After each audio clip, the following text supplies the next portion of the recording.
On the Tuatha homeworld of Tara, the druids of the native culture have a deep, primal connection to the spirits of the land and animals of the planet.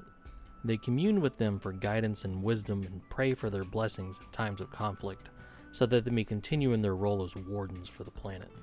However, as the Tuatha are not always at the planet to defend their homeworld, the chapter's serfs and auxiliary forces work closely with the druids to keep their homes safe, mostly reliant on their gift of foresight. However, when the forces of chaos stormed the world, humanity was backed into a corner, under-equipped to stave off such a horrid offense. That's when the Ghost of Falias was first seen, an amalgamation of spirits bound to the armor of Nemet, their original chapter master. It flew into battle like a pack of beasts, the grace of a stag, the ferocity of a bear, sharpened instincts like a wolf, and the all-seeing eyes of the wise raven. With the forces of chaos repelled, the spirit faded back to the great forests, swearing an oath to defend the wilds from coming under any duress. The Ghost of Falias is my conversion for the new and highly anticipated Lionel Johnson model. It's an original character that takes its name from one of the 4 great cities of the original Tuatha mythology, and we'll probably end up using the rules for someone like High Marshal Helbrecht. But before we get too deep into it, I'd like to take a second to shed some light on a very dear subscriber that made this project possible. Longtime channel supporter Werewolf Studios messaged me one day letting me know that he had acquired the new model from the limited time run of the Lion's Retinue and offered to send it to me for free. This was immensely gracious of him and is the sole reason this conversion was even possible before the Lion's wide retail release. I had a Ko-fi goal to raise half of the money for the Lion when it released, and I felt too guilty to take it for free, so it seemed only fair to give him the funds that I raised and a little extra money to help cover shipping. This entire project's early release would genuinely not be possible without his contribution. So again, thank you very much. Go check him out on Instagram, say hi, say thank you, hit him up here on YouTube, And again, thank you so much. I know this kind of breaks the flow of the script, but I don't care. I wanted to say thank you.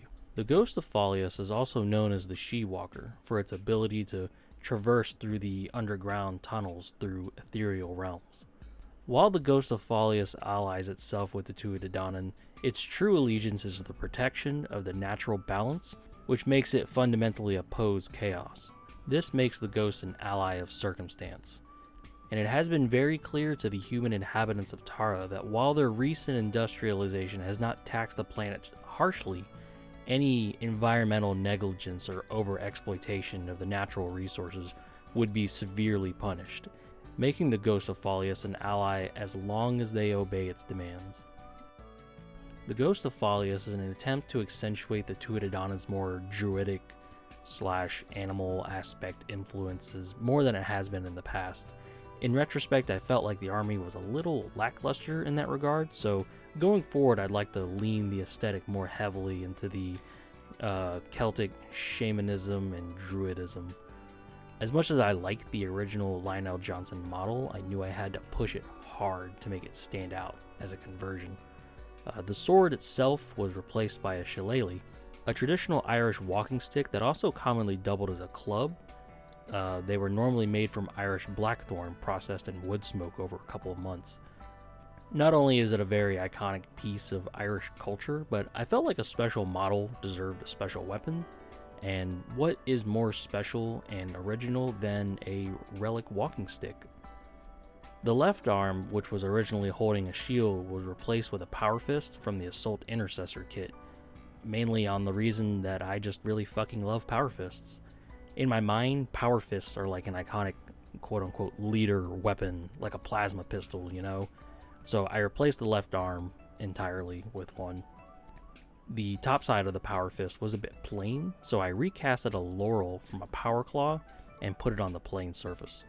Laurels on command units go together like hot dogs and applesauce, and it's even a little piece of nature with it being like leaves, so it works out, even if it's not a detail that you can really see at a glance.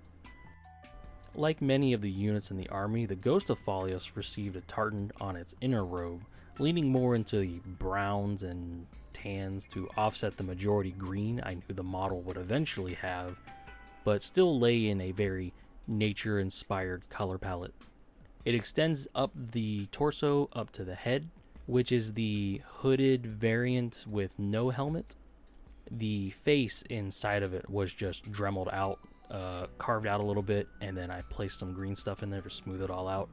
As animated armor, I wanted to accentuate the fact that no one was inside of it, so I went for the shadowy, hollow hood, similar to the Angels of the Diablo series. Yes, Diablo 4 releasing recently did help me with that decision. What gave it away? The upper part of the model is the most exciting part for me. Instead of the Crux Terminatus, my chapter wears the pelt of a dire bear that they've killed barehanded. The Ghost of Falias wears the pelt Nemid wore in life, a lasting memorial of a legendary fight with the King of Beasts in the depths of a sacred grotto.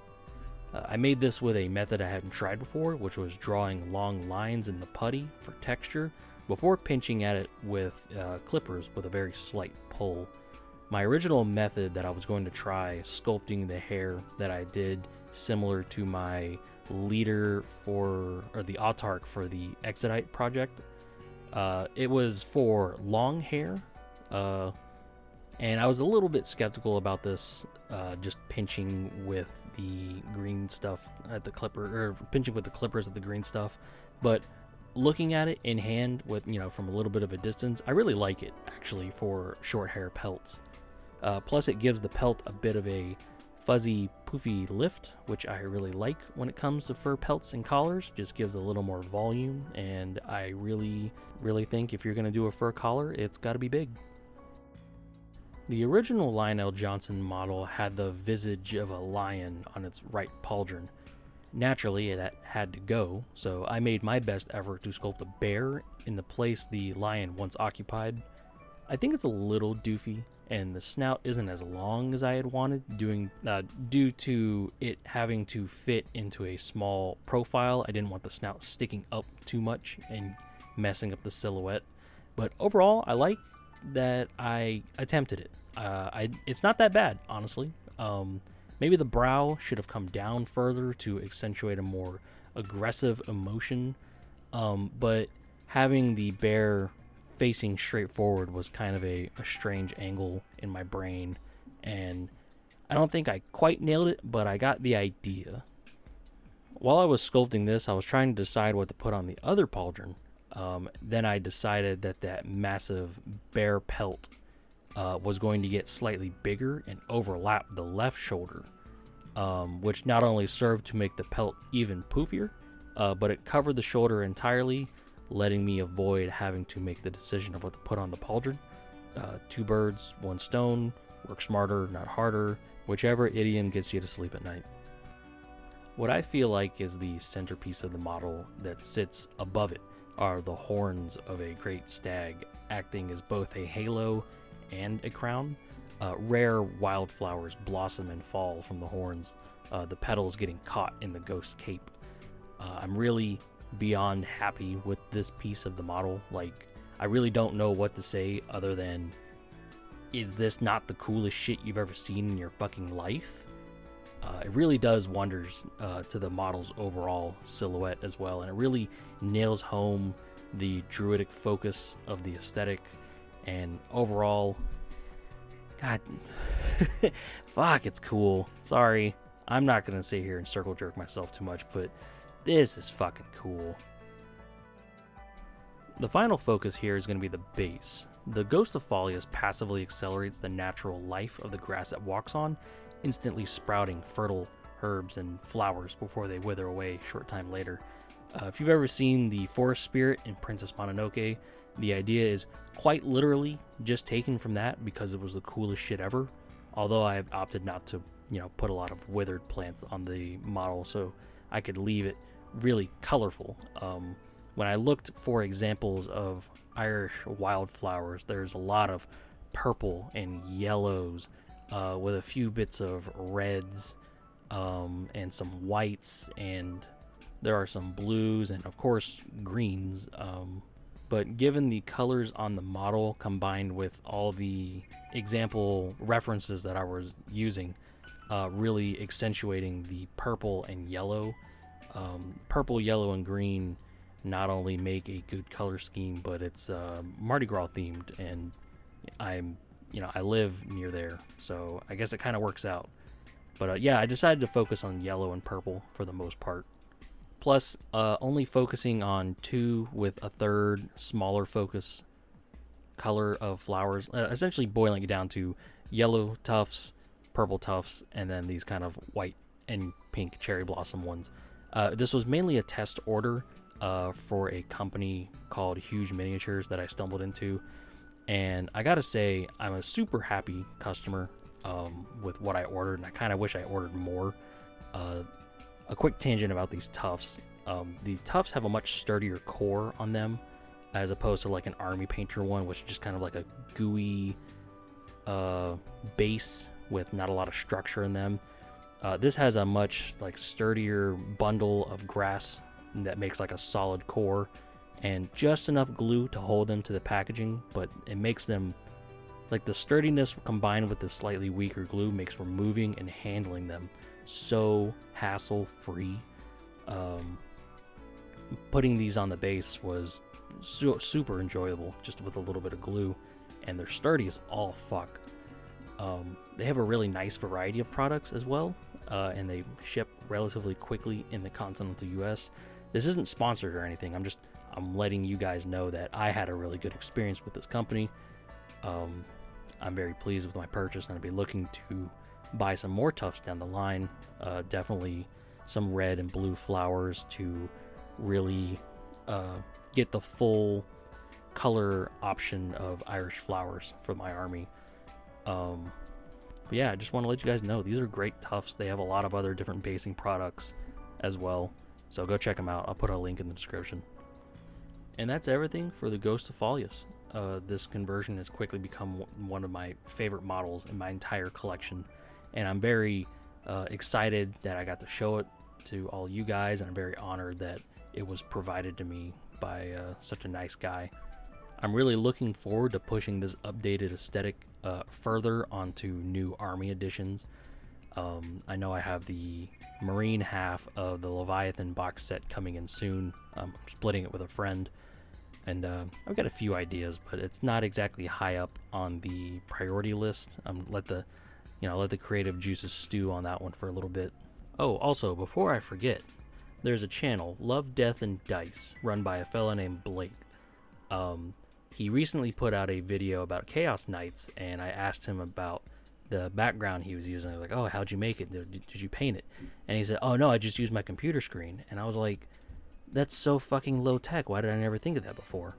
So I decided to try it here with a forest background for the Ghost of Falias. And I personally think it worked out really well.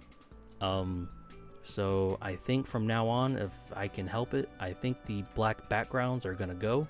I'm going to try to start using my monitors as backdrops to make it a little more visually interesting. So, I thought it was a great tip. I don't know why I never fucking thought of it, but it just goes to show you, there's always something to learn, and there's always really cool people out there to learn things from. Blake over at Love, Death, and Dice is a criminally underrated channel for the quality of content he produces. So if you guys could go over there and show him some love, I'd really appreciate it. The next project, unless something tragic happens and changes it, is slated to be a lot of sculpting. So we're going to do a shorter painting video or two before that starts. Thanks again to Werewolf Studios for the generous contribution for quite literally making this whole fucking thing possible. Thank you to Blake for the backdrop tips.